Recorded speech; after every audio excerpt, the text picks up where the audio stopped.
Bismillahirrahmanirrahim. Assalamualaikum warahmatullahi wabarakatuh. Sobat-sobat ngabarin kabar, semoga selalu dalam keadaan sehat walafiat, serta diberikan rezeki yang halal, berkah, lancar, dan juga banyak. Banyak orang, nggak banyak sih ya, sedikit lah segelintiran, tapi berbahaya. Berbahaya dan membuat sedikit orang itu otaknya agak sengklek. Ya, agak sengklek gara-gara tuduhan ijazah Pak Jokowi palsu. Aduh, gimana kagak sengklek? Orang udah jelas-jelas asli. Asli bener. Siapapun ahlinya, kalau nggak punya kebencian di hatinya, pasti bakal mengatakan, udahlah itu nggak usah dibahas. Udah jelas, UGM bilang asli, Pak Jokowi udah bilang asli. Lu mau apa lagi? Udah sesederhana itu, ya kan? Tapi karena mereka ya sebagian besar ingin mempolitisir ya masalah ini, yang orang praktisi hukum yang sengklek jadi sengklek, politisi sengklek makin sengklek, pengamat sengklek yakin sengklek. Ya begitulah, karena niat hatinya isinya kebencian, susah. Susah melihat kebenaran. Tapi ini ada pandangan menarik ya dari Pak Ito ya. Beliau katanya juga sih mantan polisi juga. Dan ini bicara dengan Bang Fitrah ya. Mari kita simak saja videonya bersama ya. Let's go. Nah, ini kita play. Kita kedatangan tamu Bapak Komjen Pol Purnawirawan Dr. Ito Sumardi. Selamat siang. Selamat siang Mas Fitra. Sehat ya. Salam keadilan.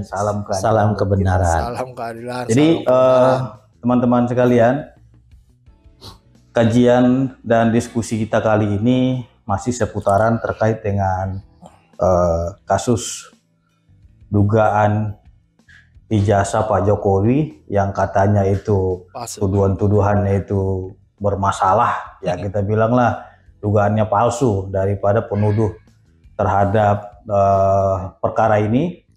Karena beberapa ini muncul lagi sebuah video ataupun tayangan yang mengaku-ngaku dari politisi PDI Perjuangan ya, kita sebut saja Betor ya, yang membuat testimoni liar. Saya kira kajian terkait dengan omongan-omongan daripada Betor tersebut perlu didalami karena terlalu berani untuk menyampaikan tapi dia tidak menyimpulkan. Seperti katanya mungkin palsu gitu kan. Ini kan bahasa politis gitu loh. Nah, untuk itu agar tidak menjadi opini liar dan persepsi negatif di tengah-tengah masyarakat, ya memang sengaja kita undang narasumber yang kredibel di bidangnya, dan beliau juga sering memberikan masukan-masukan di TV nasional maupun swasta terkait dengan persoalan ini. Jadi hari ini akan kita minta pandangan dari beliau terkait polemik daripada ijazah Pak Jokowi. Nah, Pak Ito, saya ingin bertanya kepada Pak Ito. Baru-baru ini kan muncul orang ya yang mengaku mengetahui terkait dengan ijazahnya Pak Jokowi, tapi dia tidak bisa memastikan asli atau palsu.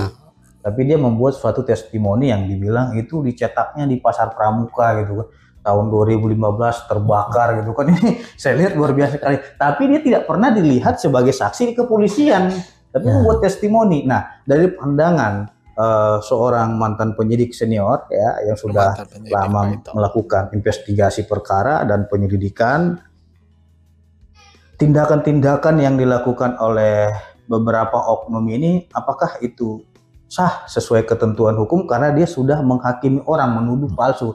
Karena pemahaman saya untuk menyatakan suatu itu asli atau palsu atau pengadilan yang memutuskan, nanti diuji di pengadilan gitu. Nah, pandangan Pak itu seperti apa? Ya, ada 3 hal ya Pak Fitra ya.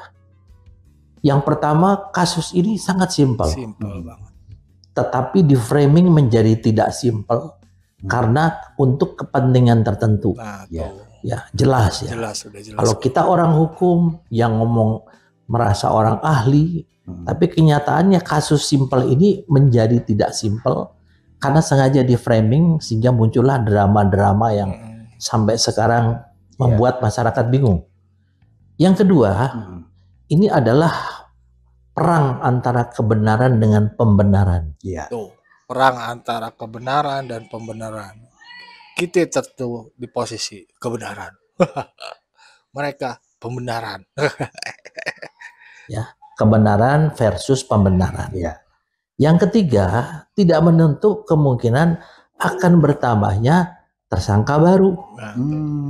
Nah, kita semua dengarkan bahwa kalau tidak bisa dibuktikan orang yang mengatakan bahwa ijazah Pak Jokowi itu dibuat di Pramuka, ternyata tidak, maka otomatis kan masuk tersangka baru ya. Berarti delik pidana baru ya perbuatan. Jelas orang tersebut kan menyebarkan berita bohong melalui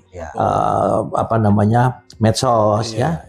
Kemudian yang kedua dia memfitnah, dia membuat perbuatan yang tidak menyenangkan ya. Kemudian dia menghasut orang.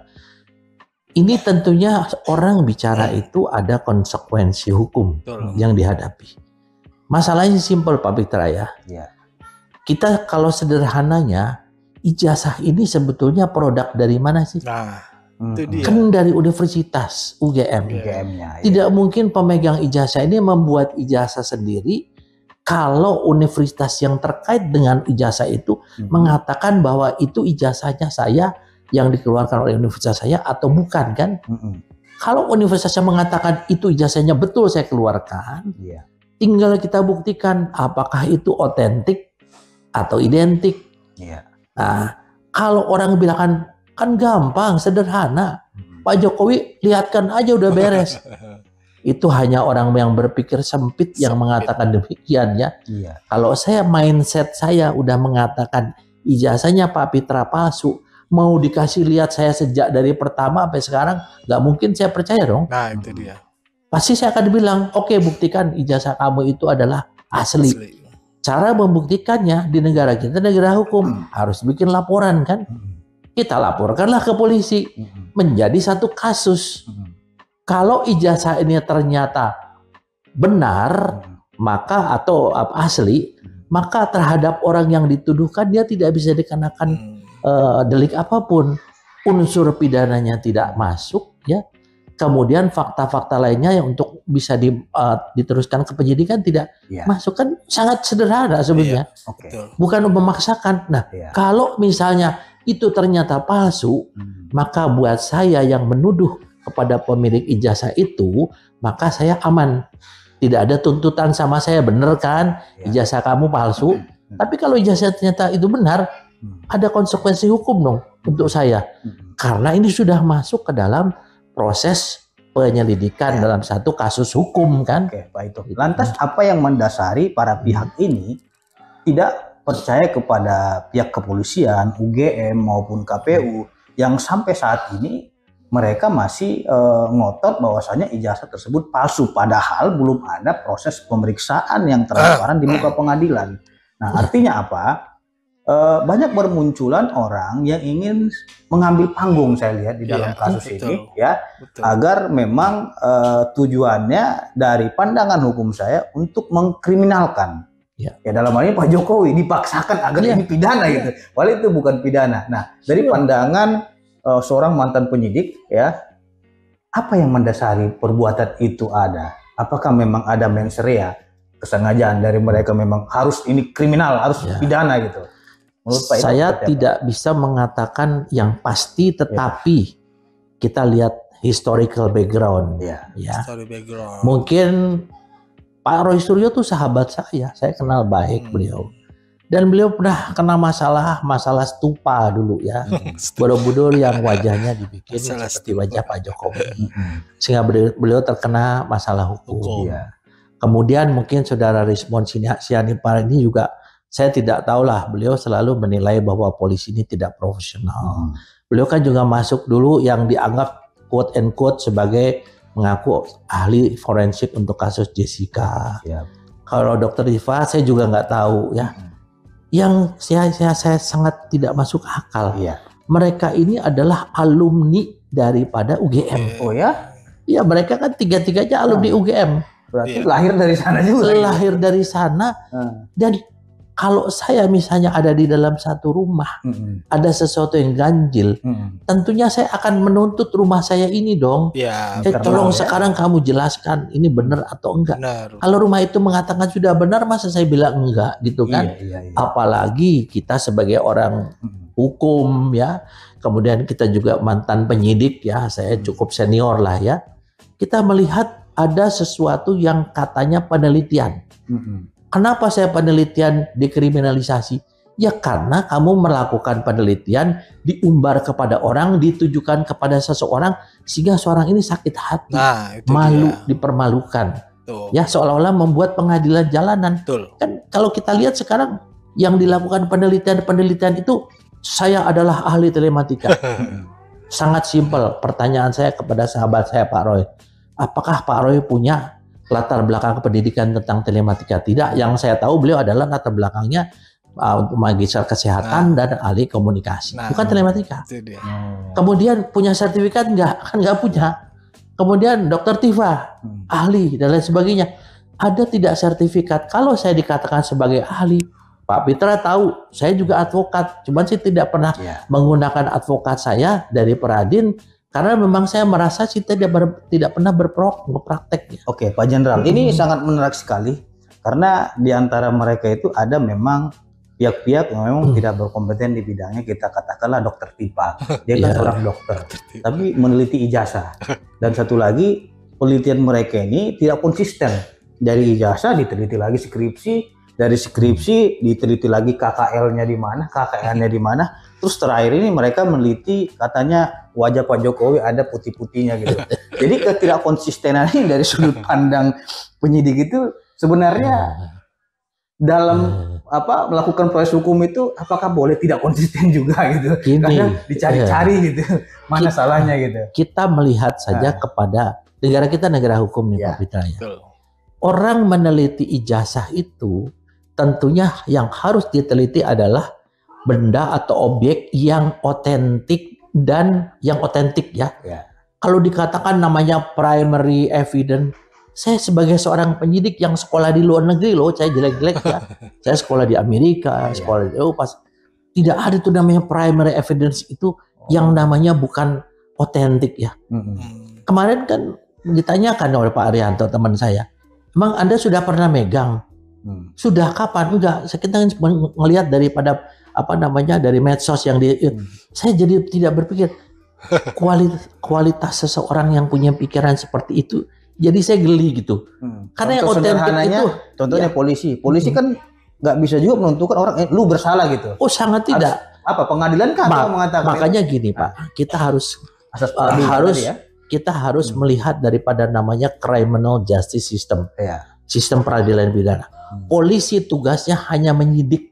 Menyidik itu apa? Membuat terang satu perkara, mengumpulkan minimal 2 alat bukti yang sah, baru menaikkan ke penyidikan.